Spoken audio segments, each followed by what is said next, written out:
We don't need your kind contaminating our elite program.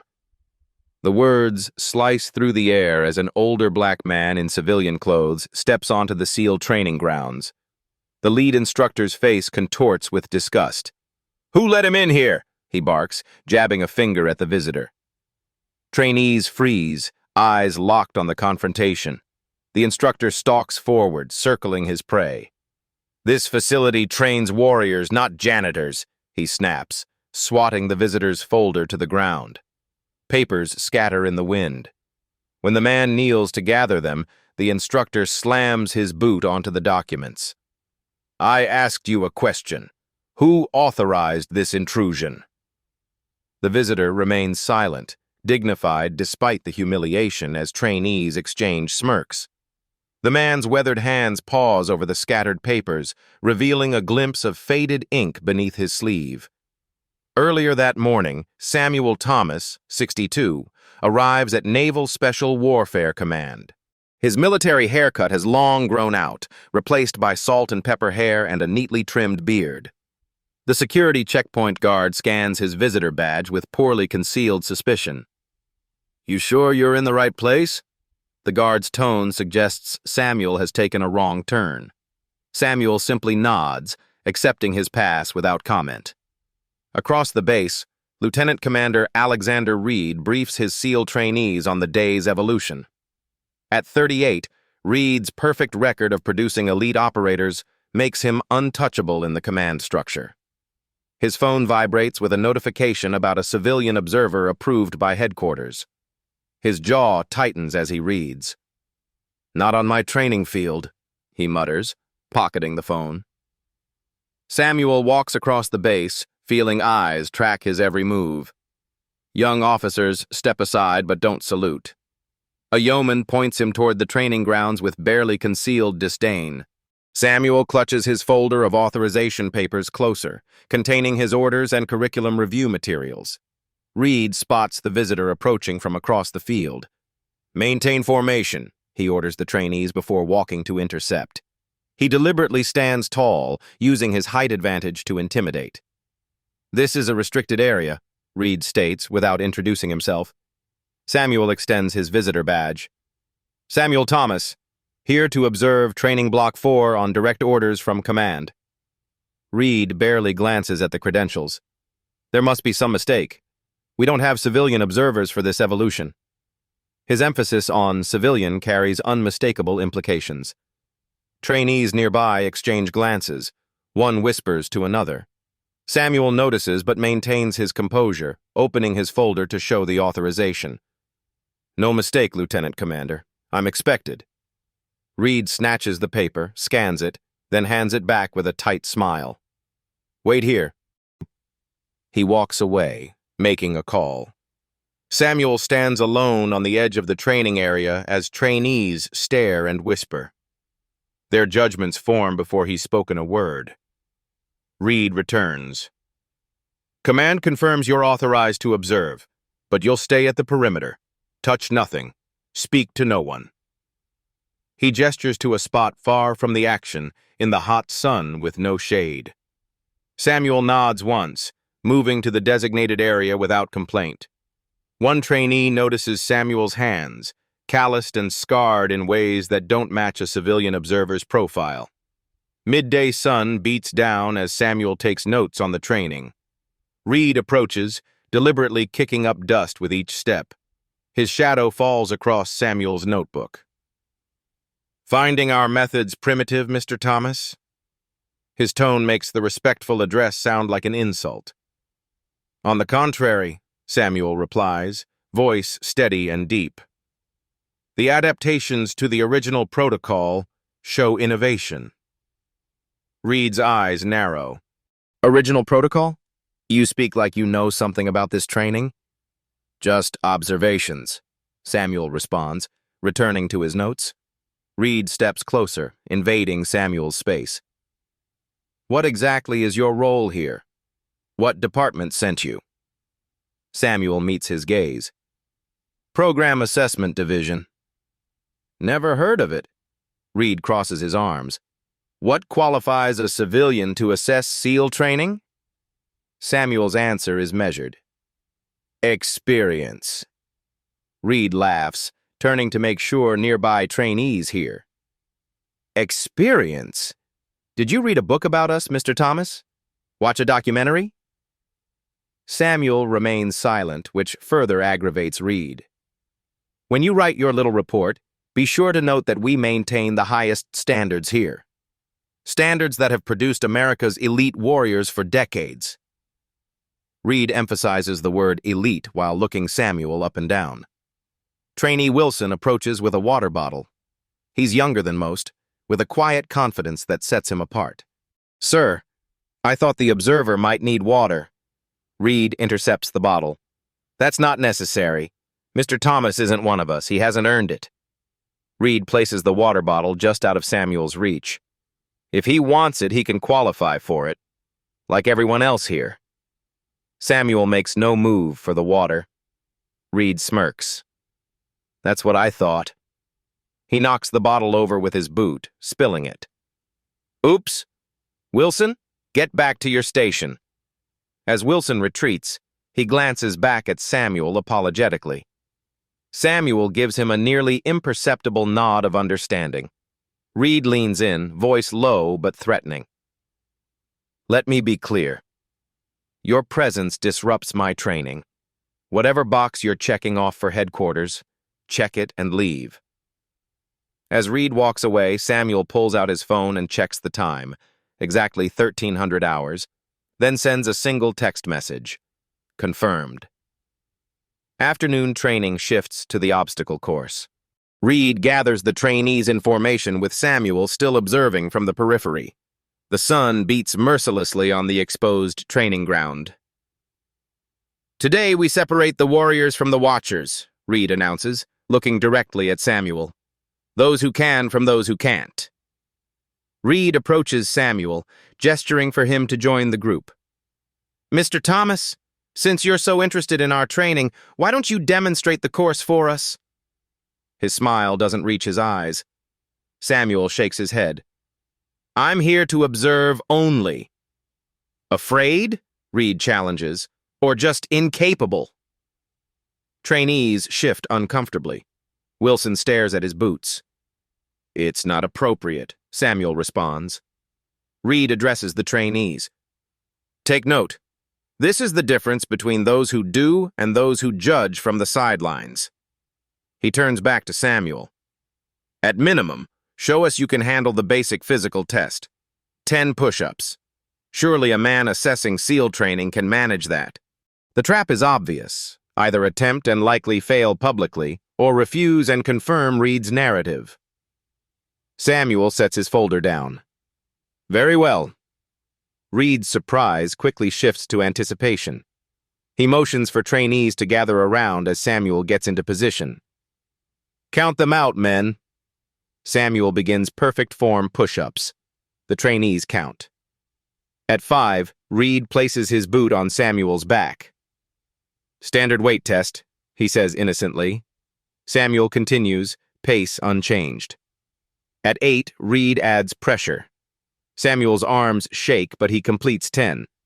When he stands, Reed isn't satisfied. That was barely passing for a civilian. Let's try something more authentic to the training you're assessing. Reed points to a mud pit. Cross that. Standard requirement. Samuel looks at the pit, then at his clothes. Problem? Reed asks. It's just part of the job, right? Unless this is beyond your experience. Samuel walks toward the pit. Trainees exchange uncomfortable glances. Wilson steps forward. Sir, regulation says... I know the regulations, trainee, Reed cuts him off. Mr. Thomas insists on being here. He should understand what we do. Samuel stands at the edge of the pit. Reed calls out, You can admit it's too much for you. No shame in knowing your limitations. Samuel steps into the mud. His dress shoes sink. He takes another step, then another, moving deliberately. Halfway across, he slips and falls to one knee, mud soaking his pants and shirt. Laughter erupts from some trainees. Reed smirks. Samuel rises, continues crossing, and emerges on the other side covered in mud but composed. He stands tall, facing Reed, Reed slow claps. Congratulations. You've completed what our trainees do before breakfast. He turns to the group. This is why we train so hard, so we don't end up... He gestures at Samuel's mud-covered form. Like this. Samuel walks back to retrieve his folder, dignity intact despite his appearance.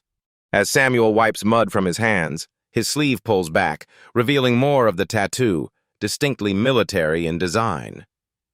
Samuel finds the base restroom. He locks the door, breathes deeply, controlling his anger. He washes mud from his hands and face, then examines his ruined clothes. In the mirror, his eyes show not defeat, but determination.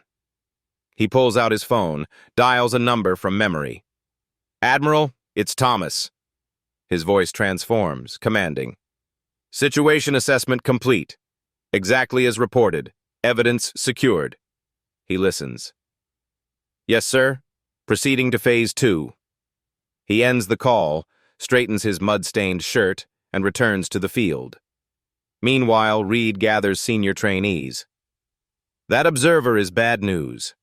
Headquarters sending civilians to judge us shows lack of trust. We need to make sure his report reflects our standards. Senior trainee Parker nods. What do you need, Commander? Make sure his observations are limited. Technical difficulties with monitoring equipment. Restricted areas suddenly off limits. Nothing overt. Reed's instructions are clear. Wilson speaks up. Sir, is this authorized by command? Reed fixes him with a stare. Are you questioning my authority, trainee? No, sir, Wilson backpedals. Just clarifying protocol. Protocol is what I say it is, Reed responds. Thomas doesn't belong here. We're just helping him understand that. Samuel returns to find his observation post dismantled. Equipment malfunction, a trainee informs him without making eye contact. You'll need to observe from the secondary position. He points to an area with no view of critical training components. Samuel surveys the situation, then walks toward his original position. Sir, you can't go there, the trainee calls after him. Samuel continues walking. My authorization permits full access. Reed intercepts him. There's been a change. Safety concerns. What concerns? Samuel asks.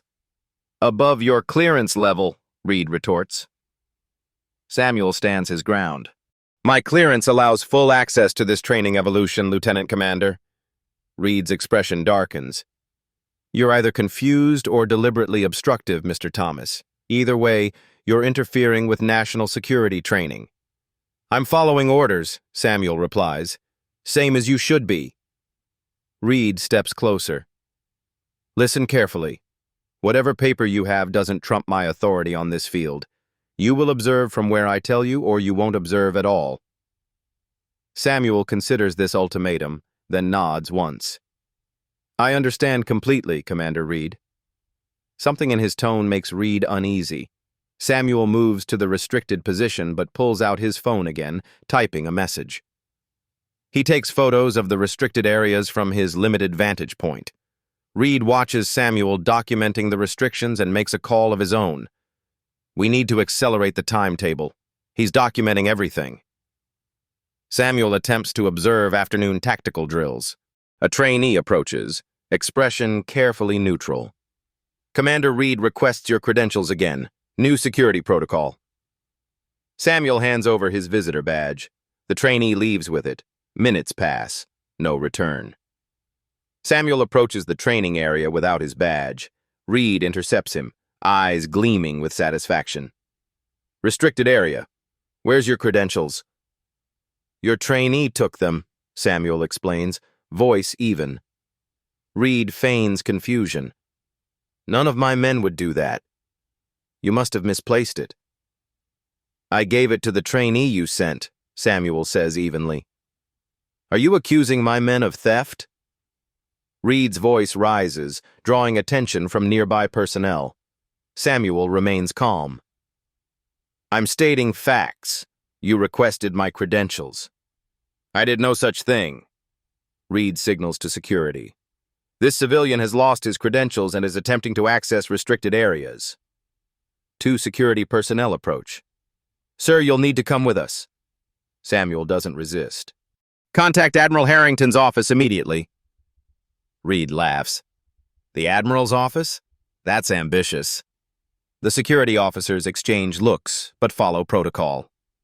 We'll sort this out at the security office, sir. At security, Samuel sits calmly while officers verify his identity.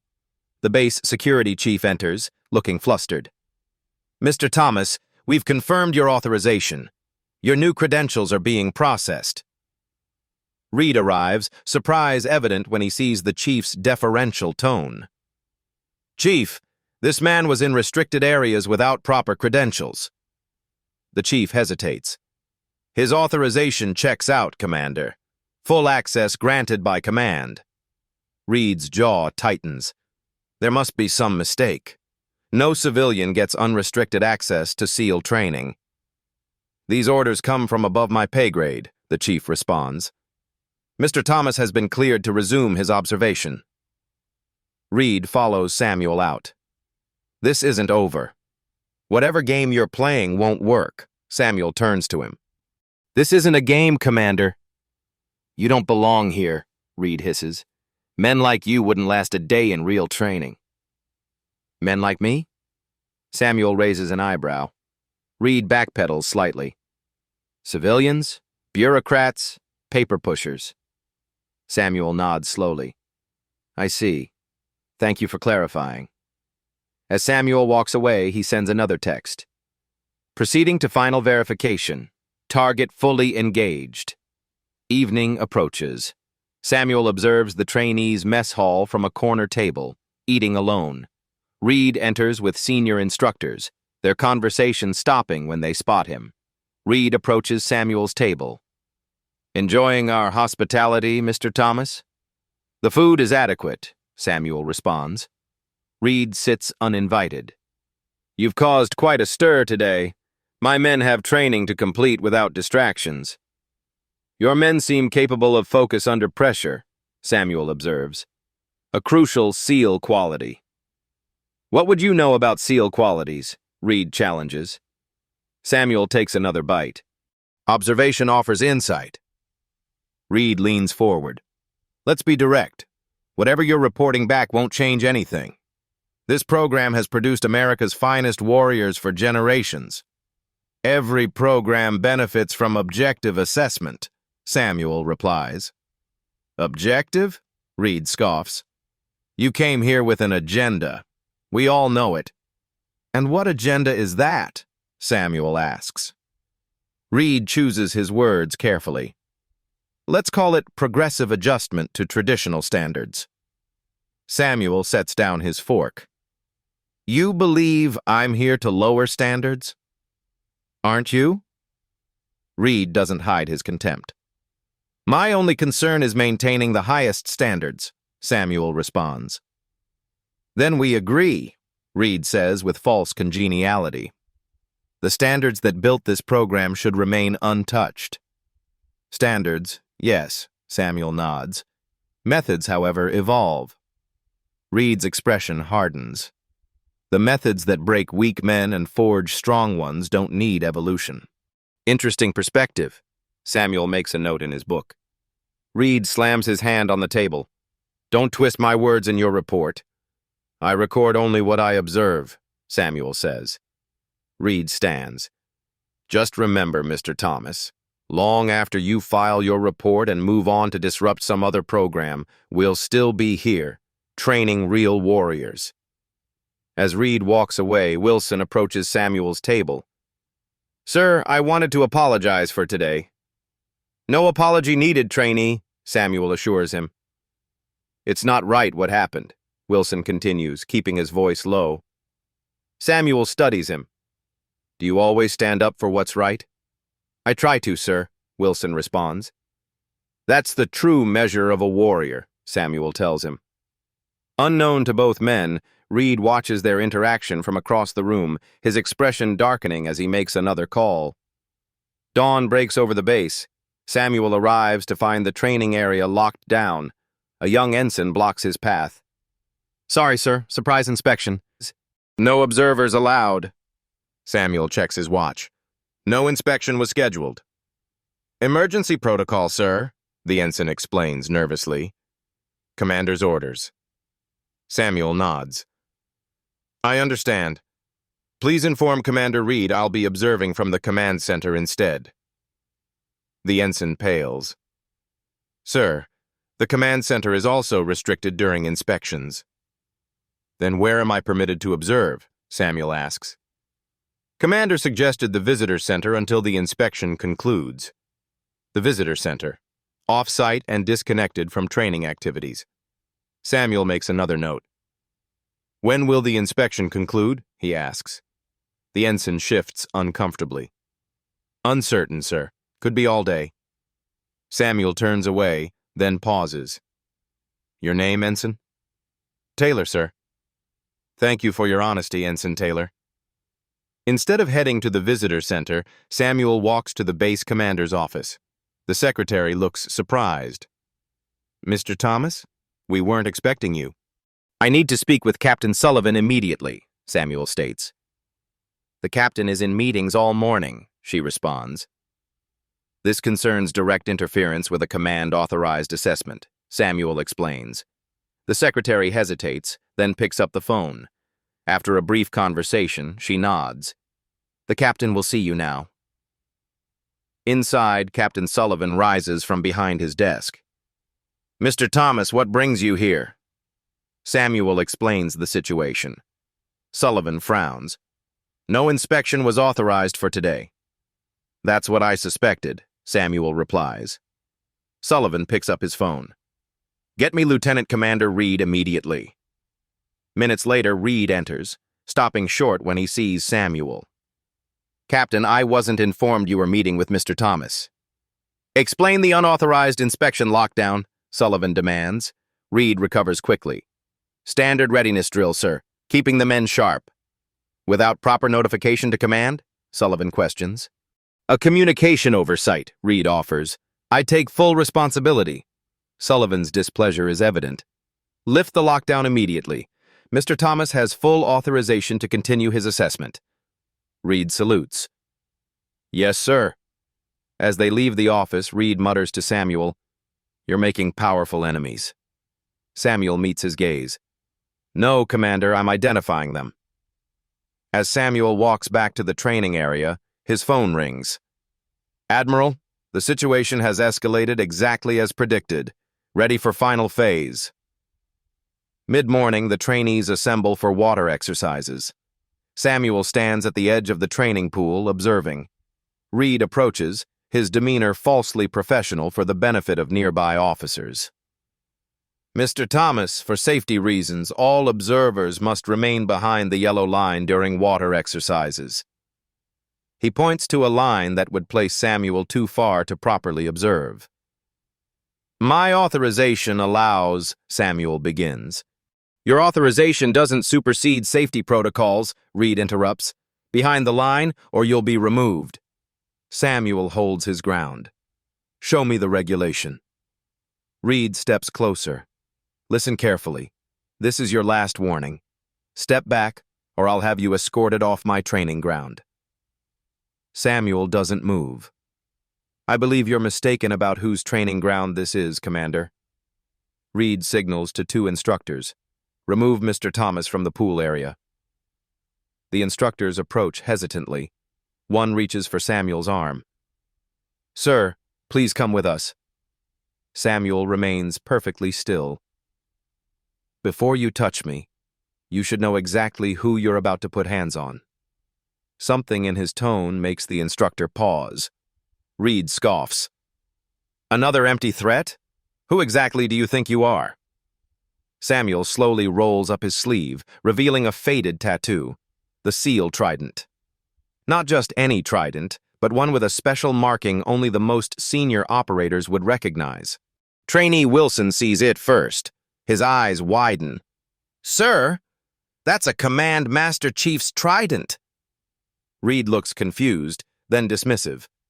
Anyone can get a tattoo. An older instructor steps forward, studying the tattoo and then Samuel's face. Recognition dawns. Holy shit! You're Silent Sam Thomas. The name ripples through the gathered men. Even Reed looks uncertain now. Samuel's demeanor shifts subtly. His posture straightens. His voice deepens with natural authority. Command Master Chief Samuel Thomas, Naval Special Warfare, retired. The older instructor stands at attention. Master Chief Thomas led the counter-terror operation in Mogadishu in '93. Earned the Navy Cross. He was Bud's training director for a decade. Reed's face drains of color. Samuel continues, voice calm but carrying power. I've completed more SEAL operations than everyone in this pool combined. I've trained 3 generations of operators, including your commanding officer, Captain Sullivan. He turns to the trainees. I'm not here to lower standards. I'm here because reports reached command about discriminatory practices undermining the integrity of this program. Phones appear as several instructors make urgent calls. Reed attempts recovery.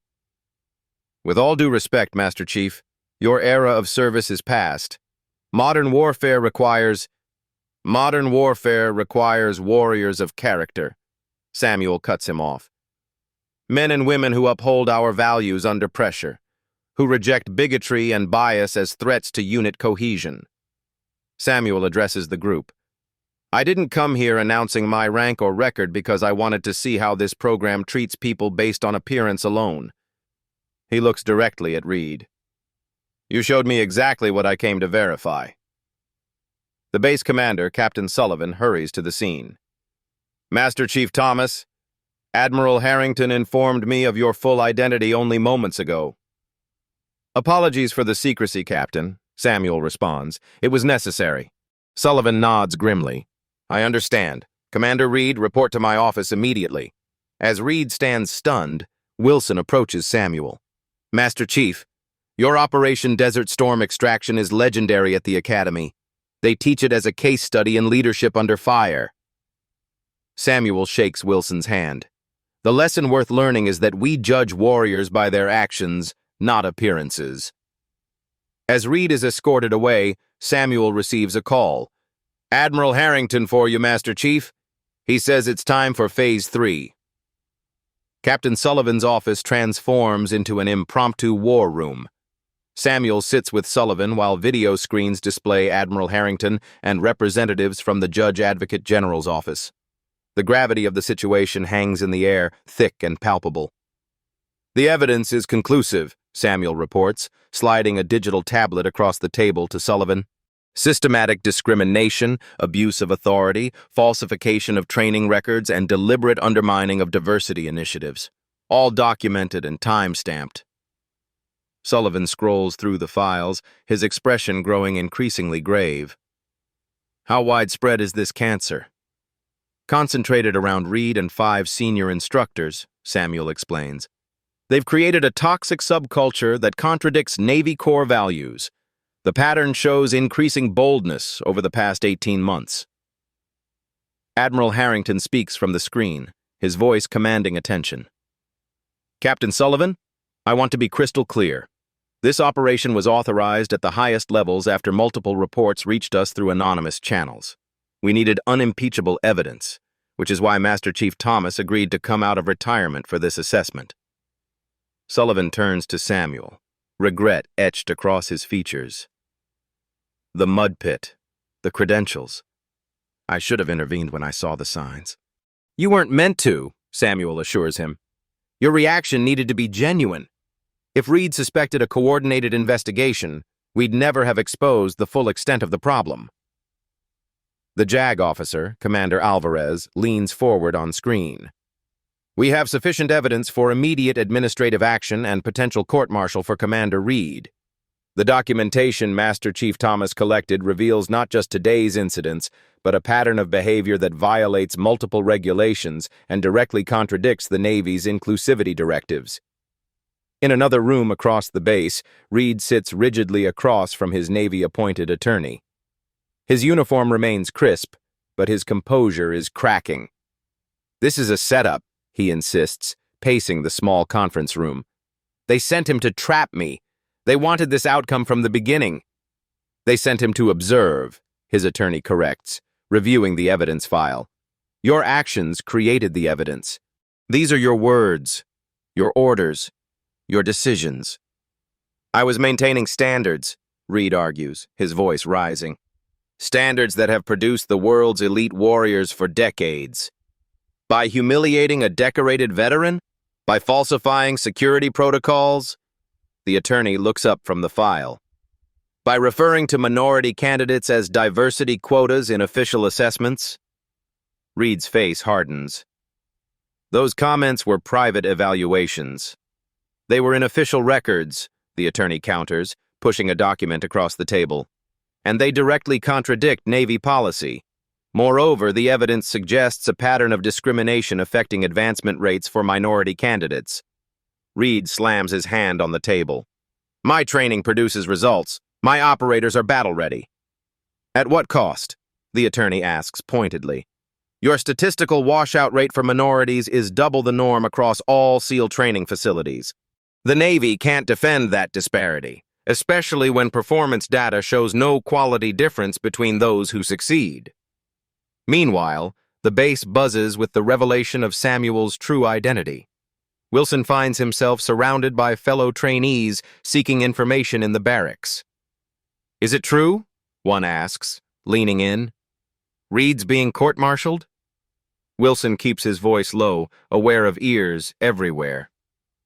Nothing's official, but Master Chief Thomas gathered serious evidence today. I saw some of it firsthand. Did you know who he was the whole time? Another trainee asks, eyes wide. Wilson shakes his head. Not until I saw the trident, but I knew something was wrong with how the commander treated him. The disrespect didn't match protocol for any observer. A trainee from Reed's inner circle pushes through the group. Reed was protecting our standards. Thomas is just pushing a political agenda. Next thing you know, they'll be lowering physical requirements. Wilson stands his ground. Is discrimination part of our standards? Is lying to command? Is abusing authority? That's not what I signed up to defend. The argument grows heated until an instructor intervenes. That's enough. We're SEALs. We adapt and overcome. Whatever happens with Commander Reed, our mission continues. The program is bigger than any individual. In the command center, Samuel reviews personnel files with Sullivan. Digital records illuminate their faces in the dimming light. Most instructors are solid, Samuel notes, highlighting names. The problem is isolated but significant. These 5 have been systematically weeding out qualified candidates based on demographics, not performance. Sullivan nods grimly. We'll implement your recommendations immediately. Oversight protocols, anonymous reporting channels, external reviews. And training reform, Samuel adds, pulling up a document on screen. The program I designed 15 years ago has been corrupted. The fundamentals remain sound, but the implementation has drifted. We maintain physical standards while eliminating bias. Sullivan looks troubled. Some will claim we're lowering standards. That argument will come, guaranteed. Samuel's response is firm. Standards without values aren't standards at all. They're just obstacles designed to keep people out instead of building them up. True standards challenge everyone equally while building warriors of character. As evening approaches, Reed is confined to quarters pending investigation. His attorney delivers the news as darkness falls. The preliminary hearing is scheduled for 0800 tomorrow. Admiral Harrington will preside personally. Reed paces the small room. This destroys my career, everything I've built. The evidence is substantial, the attorney admits, closing his briefcase. Your best option is to accept responsibility and request leniency based on your prior service record. Reed stops pacing, facing his attorney. And if I fight? The investigation has expanded beyond today's incidents. They're reviewing your entire command history. Former trainees have already come forward with additional allegations that corroborate the pattern. Fighting will only expose more. Reed sits heavily on the edge of his bunk. This was a coordinated takedown. This was accountability, the attorney corrects, moving toward the door. Long overdue, according to the evidence. Consider your options carefully before morning. As Samuel prepares his final report, he receives an urgent message. Reed has requested a private meeting before tomorrow's hearing. Morning light streams into the conference room where Samuel waits, his reflection sharp against the polished table. Reed enters under escort, his uniform impeccable but his eyes haunted from a sleepless night. The contrast between his pressed appearance and his inner turmoil is stark. 5 minutes, the guard announces before stepping outside, the door clicking shut. Reed sits across from Samuel, tension radiating from his rigid posture. You set me up. I observed, Samuel corrects, voice calm. You provided all the evidence yourself. Every action, every word, every decision was yours alone. You could have identified yourself, Reed argues, leaning forward. Announced your rank and history. Would that have shown me the real Alexander Reed? Samuel asks. Or a careful performance tailored for a superior officer? Reed's jaw tightens visibly. I've given everything to this program, 16 years of service. Except fairness, Samuel notes. Except honor. The very values the program was built to instill. I maintained standards when everyone wanted to water them down, Reed insists, a hint of desperation creeping into his voice. Samuel leans forward, eyes locked with Reed's. I wrote those standards, Commander. They were never about excluding people who look different. They were about finding those with the heart to serve, regardless of appearance. About building warriors whose character matches their physical capabilities. Reed looks away first, unable to hold Samuel's gaze.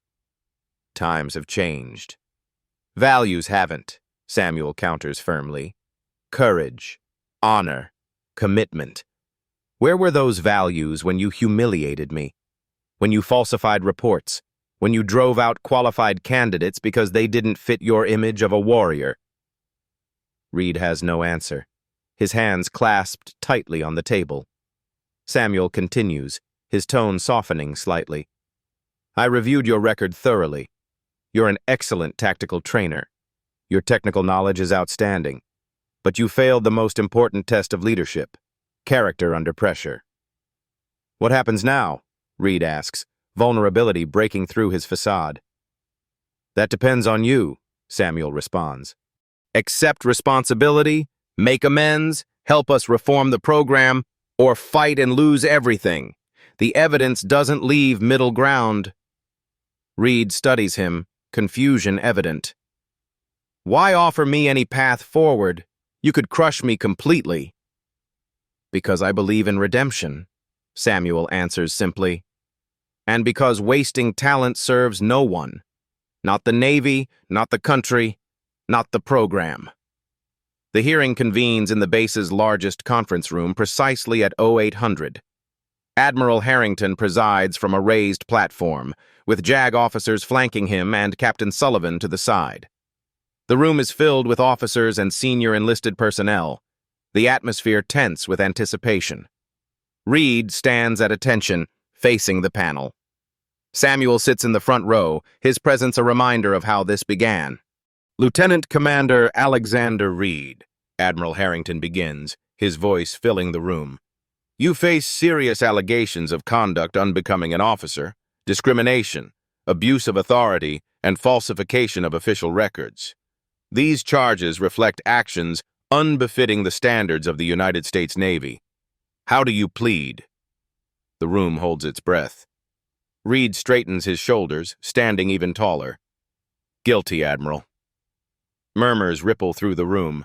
Harrington calls for silence with a sharp gesture.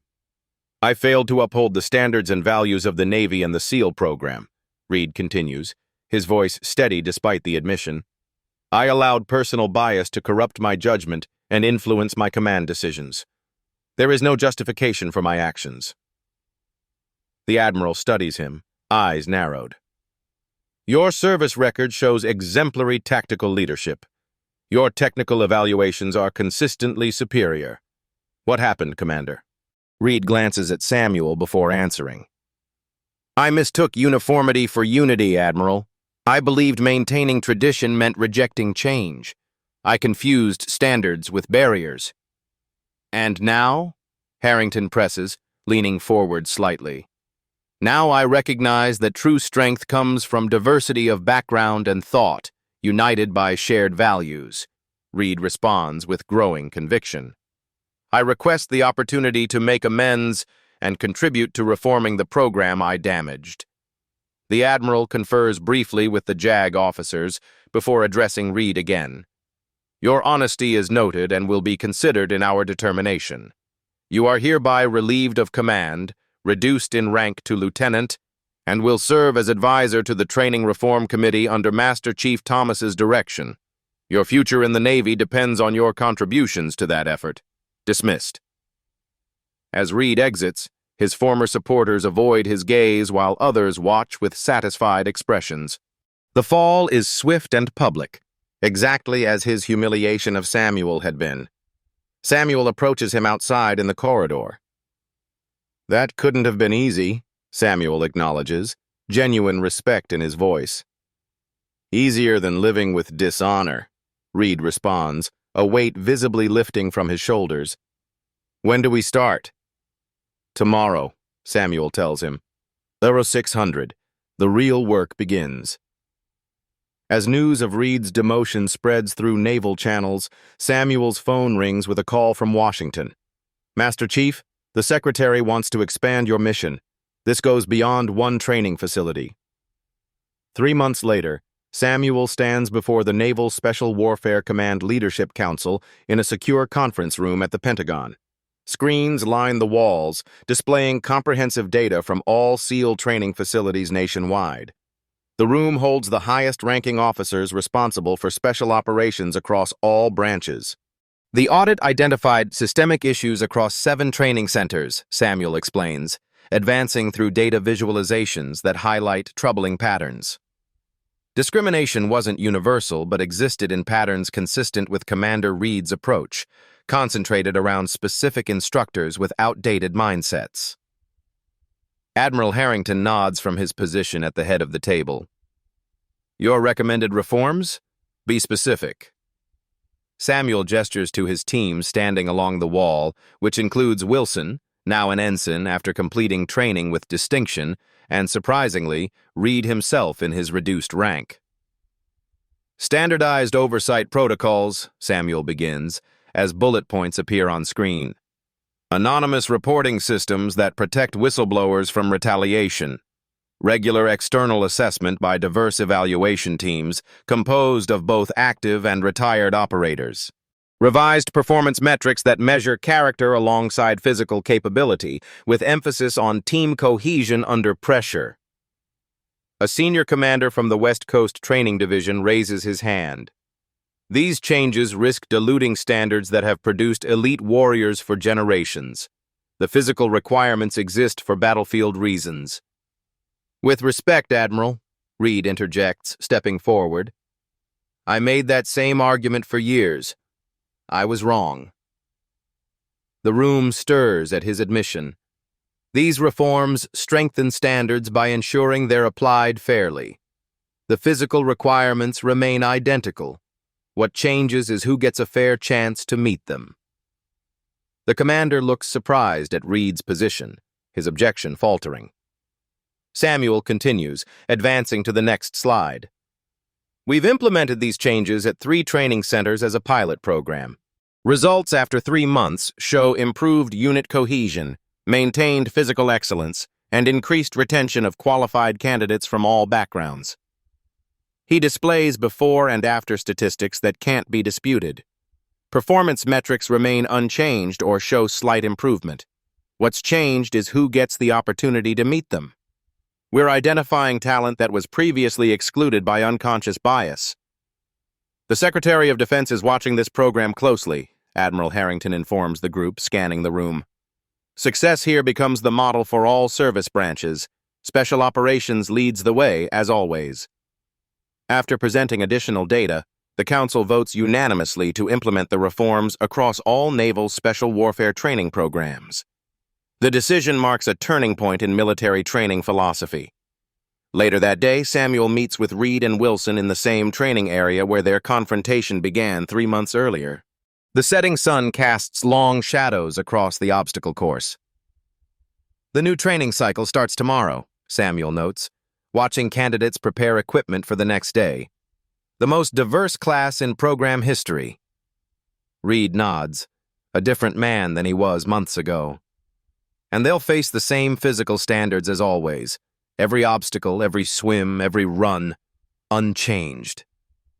But with fair opportunity to meet them, Wilson adds, his new officer insignia catching the light.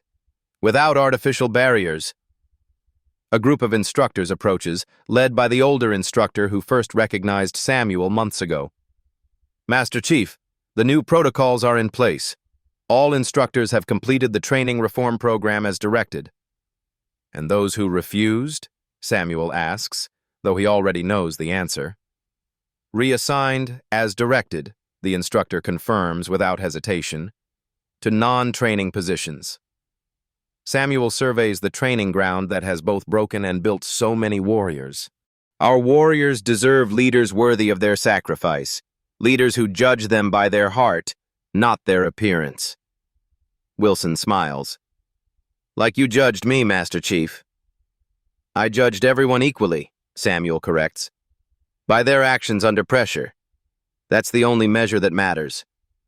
Reed looks at the training course he once commanded with absolute authority. I still think about that day. How easily I revealed my character flaws when confronted with something outside my expectations. And how strongly you've worked to correct them, Samuel acknowledges, offering respect where it's been earned. Reed extends his hand. Thank you for the second chance, Master Chief. Samuel shakes it firmly. Thank you for proving it wasn't wasted. 1 year later, Samuel stands at the edge of the Olympic-sized training pool, watching a new class of SEAL candidates. The morning sun glints off the water's surface as instructors call out commands. The group includes men and women of diverse backgrounds, all pushing their limits under the watchful eyes of instructors who demand excellence without prejudice. Wilson, now a full lieutenant and training officer, approaches in his uniform. Master Chief, good to see you back on base. Just checking on my investment, Samuel responds with a slight smile, eyes never leaving the trainees. They observe a female trainee completing an underwater exercise with perfect form, emerging with controlled breathing. Nearby, a black candidate leads his boat crew through a synchronized maneuver that demonstrates natural leadership. Retention rates up 17%, Wilson reports with quiet pride. Performance metrics holding steady or improving in most categories, and complaints of discriminatory treatment down to almost zero. Samuel nods, satisfaction evident in his expression. And Reed? Leading the expanded reform program at Coronado, Wilson answers. His experience makes him effective at identifying resistance and converting skeptics. Having been on the other side, he recognizes the arguments and knows how to counter them effectively. A senior instructor calls the trainees out of the water. Samuel recognizes him as one who once followed Reed's example. Now he treats each candidate with the same demanding but respectful approach, focusing on performance rather than preconceptions. The culture shift is taking hold, Samuel observes, noting the subtle but significant changes in how instructions are given, how feedback is delivered. Your methods work, Wilson confirms. Judge actions, not appearances. Demand excellence, but provide equal opportunity to achieve it. The results speak for themselves. They walk toward the command building, passing a wall of honor displaying SEAL heroes throughout history. Samuel's photo has been added, alongside a quote that has become the program's unofficial motto. Character is the ultimate weapon. Inside, Captain Sullivan welcomes them to his office, rising from behind his desk. Master Chief, the Pentagon called this morning. The training reform program has been designated as the standard for all special operations forces across all branches. Army, Air Force, Marines, they're all implementing your model. Samuel accepts the news with characteristic calm. Change takes time to solidify. We need at least another year of consistent implementation before declaring success. Always focused on the mission, Sullivan smiles, shaking his head. The Secretary of Defense disagrees. She believes it's time to publicize the success. Show the country that excellence and equality strengthen each other rather than competing. Samuel considers this, as long as the standards remain intact. They have, Wilson assures him. That was always the key. We didn't lower the bar. We removed the extra weights some candidates were forced to carry while still expecting them to clear the same height. Sullivan hands Samuel a folder bearing the presidential seal. The president is presenting you with the Presidential Medal of Freedom next month. The ceremony will highlight how the program transformed from Reed's discrimination to a model of meritocracy. Reed should be recognized too, Samuel says, surprising them both. His transformation is as important as my investigation. Perhaps more so. It shows the possibility of change. Redemption as powerful as revelation, Wilson muses. Exactly, Samuel agrees. This was never about punishment. It was about progress. Later, Samuel walks alone on the beach near the training grounds. The setting sun casts long shadows as trainees run past in formation, their cadence echoing across the sand. Their voices rise together, unified despite their differences. He stops to watch them, these future warriors being forged through challenge and respect. Among them are faces that would never have made it through under the old system, not because they lacked ability, but because they faced barriers others didn't. Samuel remembers his own training decades ago, the obstacles he overcame, the peers who didn't believe he belonged, the commanders who saw past his skin to the warrior beneath, how much harder he had to work to earn the same recognition. A young trainee breaks from the group, approaches him with respect. Master Chief Thomas, I just wanted to say thank you. My father tried 3 times to get through this program in the 90s. He was always told he wasn't SEAL material. Because of your reforms, I got a fair shot. Samuel nods, watching the determination in the young man's eyes. Honor his struggle by upholding the standard. Excellence has no color, no gender, just heart. As the trainee rejoins his squad, Samuel reflects on the year's journey. From humiliation in the mud to systemic change. From one man's bias to institutional transformation. The hardest battles aren't always fought against external enemies, but against entrenched thinking that limits potential. The most powerful weapon isn't found in our arsenals. It's found in our character. Did you feel the power of this justice story? If you enjoyed this tale of resilience, courage, and fairness like a quiet older black man, hit that like button and subscribe to Beat Stories right now. Every week, we bring you new emotionally charged stories with powerful life lessons. Don't miss our next video dropping soon. Turn on notifications so you never miss out on stories that inspire, challenge, and move you. Join our growing community of storytelling lovers who crave narratives with depth, purpose, and satisfying endings. Beat Stories, where every character has a voice. Subscribe now.